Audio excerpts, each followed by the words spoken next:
E aí pessoal, bora terminar o PET 5? Nessa semana 4 nós vamos estudar as energias não renováveis. Depois de falar sobre as energias renováveis, semana passada, nós vamos falar sobre as energias, as fontes de energia não renováveis, que são aquelas que podem acabar na natureza, que a natureza leva muitos e muitos e muitos milhões de anos para recompor isso. Então é aquele tipo de energia que o ser humano tem que usar com mais moderação, porque senão ele fica sem. Então assista esse vídeo com muita atenção, os outros que eu mandei no grupo, e não deixem de fazer as atividades. Bora lá!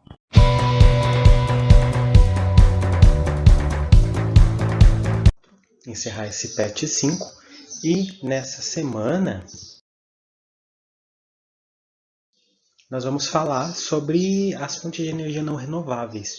Semana passada vimos as fontes de energia renováveis, aquelas que se renovam na natureza, que a natureza sempre se encarrega, assim, a renovação, o surgimento daquele novo recurso, ele é mais rápido ou demora muito para ele acabar. E agora as energias não renováveis, que é o assunto da nossa semana, eles já é o contrário, eles já vão demorar mais para se renovarem. Por isso que a gente pode definir energia não renovável como aquelas produzidas a partir de fonte de energia finita, ou seja, algo que acaba.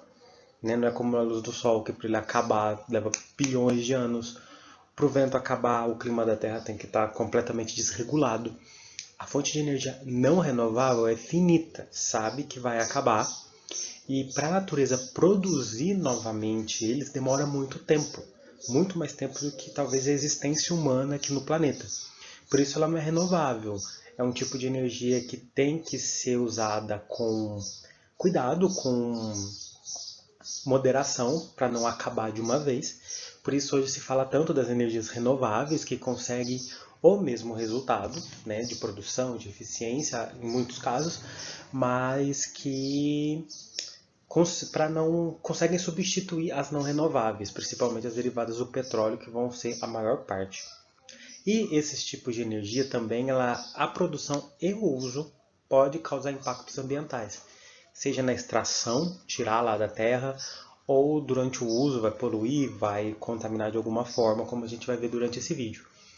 Os principais exemplos de energia não renovável que a gente tem são aqueles derivados do petróleo, né, ou os combustíveis fósseis, melhor dizendo, que é o caso do petróleo, do gás natural e do carvão, e a energia nuclear, que embora é considerada uma energia limpa, porque ela não emite carbono, ela não polui o ar durante a produção, a geração de energia, ela é não renovável, porque ela depende de urânio, de materiais radioativos, que é minério, então tem toda a questão da extração aí, e logo mais a gente vai falar dessa.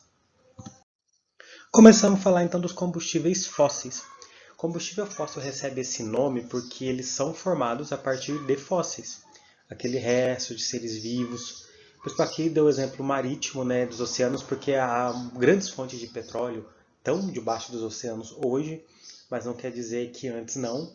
Às vezes pode estar uma reserva no meio do Brasil e a Amazônia mesmo é cheia, provavelmente de reserva de petróleo, tem coisas ali, mas antigamente era alagado. Enfim, não importa onde, mas é aquele tipo de combustível que o ser vivo morre, ele é soterrado, ele vira um fóssil, e tamanho calor e pressão do solo, da rocha, tudo em cima dele, em cima desse resto desse ossinho, vai modificando a forma dele. Ele vai englobando carbono ali dentro, ele modifica, deixa de ser aquele corpo e vai virar outros combustíveis, como pode ser o caso do carvão mineral, onde plantas vão encarbonizando, enchendo de carbono e virando uma pedra, ou o petróleo, que fica aquela substância oleosa, ou também o gás natural, que é por ação de bactérias que durante a decomposição liberam esse gás que fica aprisionado na rocha e que é extraído agora no futuro daquela época. Vamos começar a falar então sobre o carvão mineral, que é essa rocha aqui. É uma rocha de fácil combustão, isso aqui é uma pedra que pega fogo muito fácil. Não confundir esse tipo de carvão com o carvão de churrasco. O carvão de churrasco é vegetal, ele é feito de eucalipto, é um tronco de árvore ali, é madeira que você usa na churrasqueira. O carvão mineral é uma rocha originada da fossilização, principalmente de plantas que vão, morrem, são soterradas. Aí tem toda a rocha e lama que fica embaixo, fica acima do local onde o fóssil teve.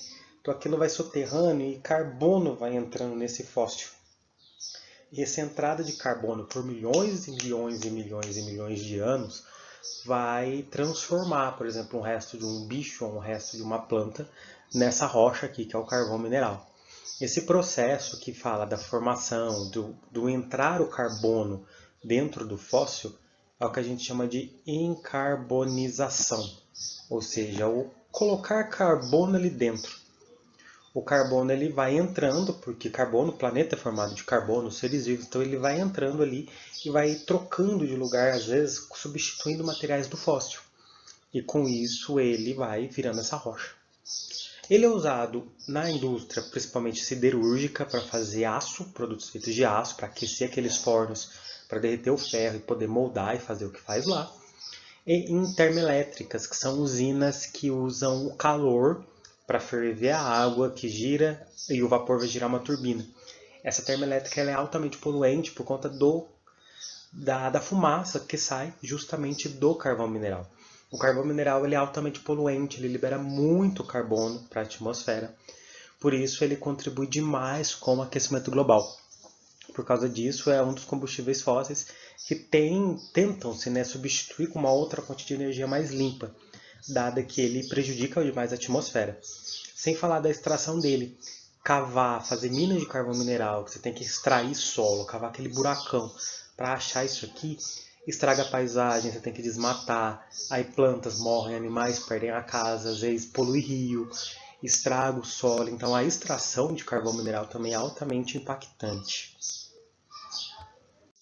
O petróleo, que pode-se dizer que é tipo, o combustível fóssil mais famoso que existe, né? Essa substância oleosa, espessa, bem escura, ele é uma mistura de substâncias que dali quando vai fazer, destilar ele, refinar o petróleo, sai a gasolina, o diesel, o querosene, o gás. Ele também é formado de fósseis, né? Pela sedimentação de matéria orgânica. Vamos ver aqui, o bicho morreu, ele vai ser soterrado, vai ter várias camadas de terra em cima desse corpo desse bicho que morreu, bicho, planta, enfim. E ele vai se transformar por conta da pressão e calor, o resto do ser vivo, aquele fóssil, no petróleo, nesse óleo aqui. Ele é a principal fonte energética do mundo inteiro, né? A gente usa petróleo, derivados do petróleo para combustível de automóveis, de aviões. O gás de cozinha é derivado dele. Usa petróleo para fazer plástico, vela, praticamente sim, material sintético, muitas vezes são feitos a partir de algum derivado do petróleo. Por isso ele é a fonte de energética mais usada no mundo inteiro. E ele pode acabar em poucos anos se a produção só aumentar. Por isso hoje em dia você já tem carro bicombustível que já usa o álcool, já tem carro que usa o gás natural, já tem a Tesla Motors que já está mexendo com carro elétrico, justamente com fontes mais limpas, que não poluem e que não acabam com as reservas de petróleo. Porque isso acabar e não tiver um plano B, o planeta vai sentir bastante com a falta desse combustível. E o petróleo ele tem também seu grande problema como poluidor do ar. Porque a queima de gasolina, a gente vê aquela fumaça escura saindo de carro, aquilo vai poluir o ar, que vai gerar o aquecimento global, e além de deixar o ar com péssima qualidade para respiração e fazer mal para a gente. E para fechar aqui os combustíveis fósseis, temos o gás natural. O gás natural é chamado assim, mas na verdade ele é um conjunto de vários gases que existem aí no processo de formação de um fóssil, da decomposição dele, e todos eles são combustíveis. Ele é utilizado em indústria para esquentar fornos, nas casas, o gás de cozinha tem uma mistura com gás natural, mas existe o gás natural próprio para cozinha, às vezes não é igual o gás de botijão que a gente tem em casa. Automóveis, que vai usar o GNV, alguns já usam, né? O gás natural veicular para combustível, substitui a gasolina. Ele polui um pouco menos, vamos dizer assim, mas ele tem sua cota de poluição também de liberar carbono. A formação do gás natural tem a ver com a decomposição do ser vivo. Quando um bicho morre, bactérias e fungos vão se alimentar dele, né? Os seres vivos decompositores. Eles, quando fazem isso, eles liberam gases normal. Quando você vê um bicho morto, você vê que ele está fedendo. Esses gases ficam aprisionados. Imagina um animal que morreu debaixo da... foi soterrado, as bactérias estão se alimentando dele ali, mas está tudo misturado com terra. Aqueles gases vão ficar presos na rocha, presos na terra. Então eles fazem a escavação, colocam tubos e conseguem puxar esse gás que está preso no solo, no subsolo, na rocha. É assim que tira o gás natural. Reserva de petróleo geralmente tem gás natural perto, próxima, já que o petróleo é formado a partir de fósseis também. Mas às vezes não, pode ter uma reserva de gás natural sem que esteja uma reserva de petróleo ali perto, porque às vezes pelo processo de formação não conseguiu formar os dois. Certinho? E por último nós vamos falar da energia nuclear. A energia nuclear tem tantas polêmicas, tantos medos que o pessoal tem dela. Ela é considerada uma energia não renovável porque ela usa minério de elementos radioativos, principalmente o urânio. Né? Aí eles usam ela para gerar energia e a energia nuclear tem seus prós e seus contras. A energia nuclear, de aspecto bom para ela, vamos dizer assim, é que ela é uma energia limpa, ou seja, a produção dela não polui o ar. Essa fumaça que você vê saindo dessas torres aqui é vapor de água, ela não libera gás carbônico. Então, embora não renovável, ela é considerada uma energia limpa.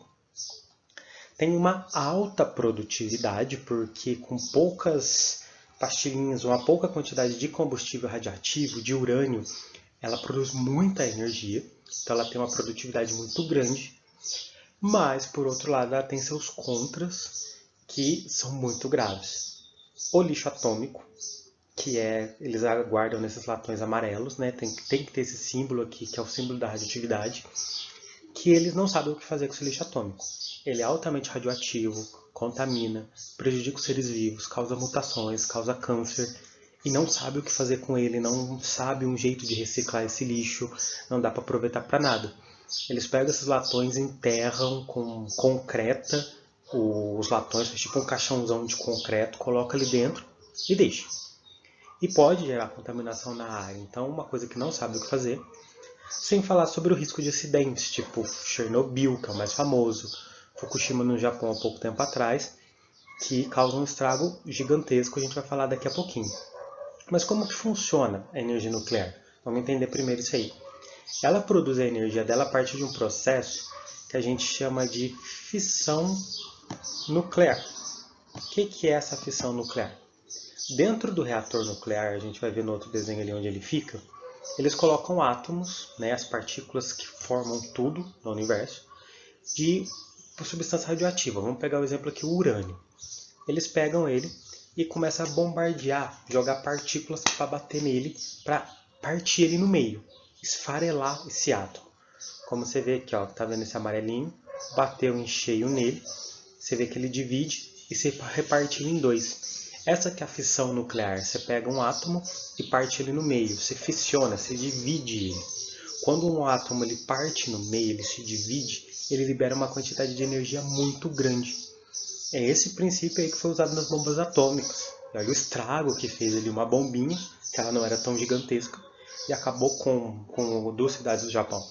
Então a fissão nuclear ela libera muita energia. Então usaram esse princípio para produzir energia elétrica, por conta de todo o calor, de toda a energia que isso aqui gera.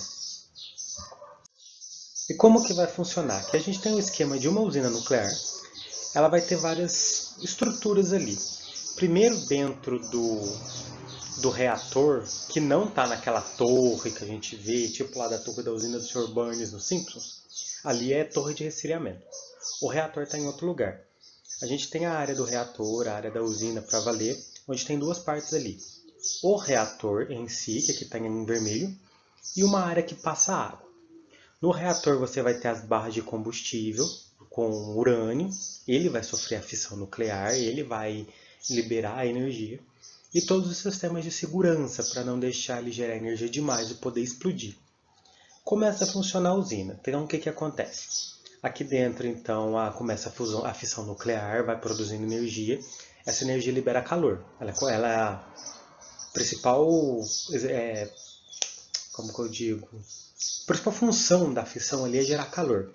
Porque aqui dentro da área do reator vai passar água, e essa água esquenta muito, muito, muito, muito. Então aqui a água está passando no reator e vem por uma tubulação que vai passar dentro de um outro aparelho. Repara que esse vermelhinho aqui passou dentro desse treco azul. Aqui dentro tem outra água. Então o calor que está vindo desse tubo aqui irradia, passa para a água que está aqui dentro e essa água começa a esquentar. Uma coisa muito importante ter aqui é que tem esses dois tubos para não misturar. A água radioativa, que é essa água que está em vermelho é altamente radioativa, não pode entrar em contato com nada. Não passa a radiação para essa outra água que vai estar nas turbinas e nos geradores da usina, para evitar contaminação.